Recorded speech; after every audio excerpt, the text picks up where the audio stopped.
Okay, I'm back. I had to talk to Catherine Bleich, the esteemed delegate from Missouri.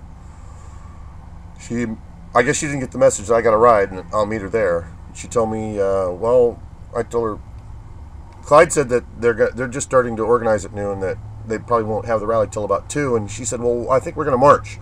So I'm texting her saying, well, when you figure out where you're going to march from or whatever, let me know, and if I can work it out, I'm marching with you.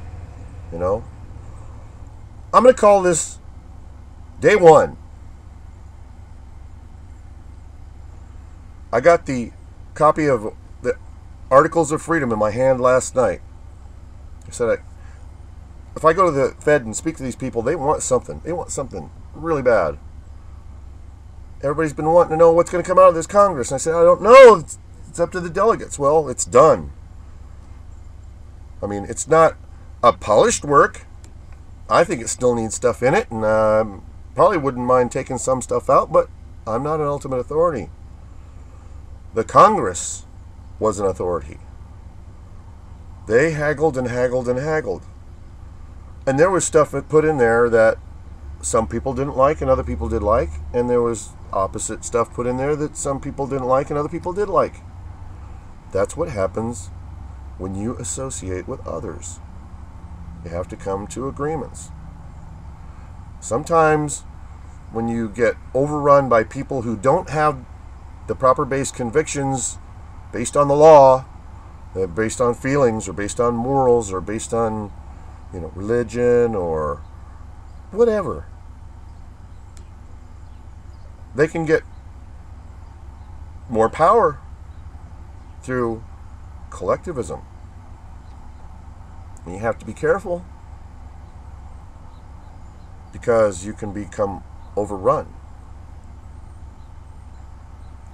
You can overrun yourself too. You can get a bigger collection than they do. You can overrun them. That's why we're not being collectivist. We're being individuals standing together. Now, some people may say, oh, you're just splitting hairs. But there's a difference between let's get together and get bigger than them and take them over and tell them what we feel is right and what they should do.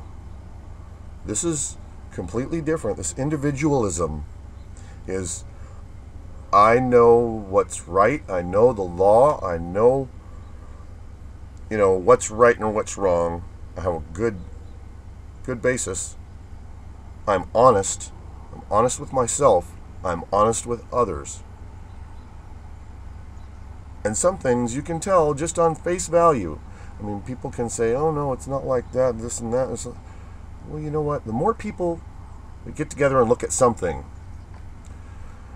the higher percentage chance you have of actually getting to the bottom base truth of things. Because what may not be obvious to one may be obvious to another, and you get 100 people or 130 or 150 or 200 people, and you see what the majority of them believe. That can get corrupted too. These are all mixed messages. I'm still trying to work things out in my own head. I've had a lot of information pumped into it in this past 11 days. And I'm still trying to process it all properly. But if I use honesty as my conscience meter, and I use the Constitution as the law meter, and I talk to other reasonable individuals, I have to use that caveat, reasonable, because there were a lot of people, I'm not going to say a lot of people, there were a few people at the Congress that were unreasonable. And I'll tell you the truth, some of the unreasonable people, I believe the same things they do. But I'm not willing to foist them upon others just because I believe they're right. I'm not a leader, I'm a facilitator. I help others in what they believe is right and their actions to try and spread what they believe is right. Oh, they're here. I gotta go. I'll try and get you another update real quick, okay? Working for you, Ed.